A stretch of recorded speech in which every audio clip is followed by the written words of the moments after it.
I have an update on the two burglary that stole the two birds. It was on the internet.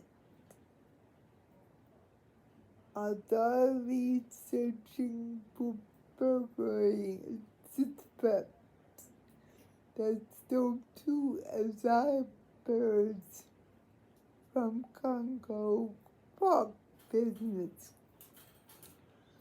Named Abby is a major Mitchell cockatoo and a yellow-naped Amazon parrot named Pico.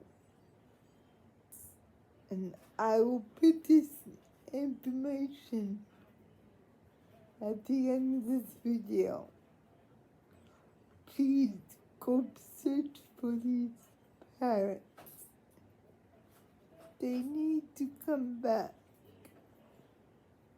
This was published August 7, 2021 and updated on the same day at 6:31 p.m.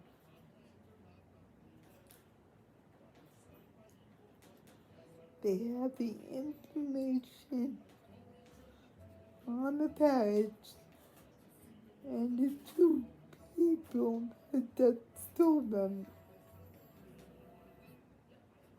So please share this video. Thank you for watching.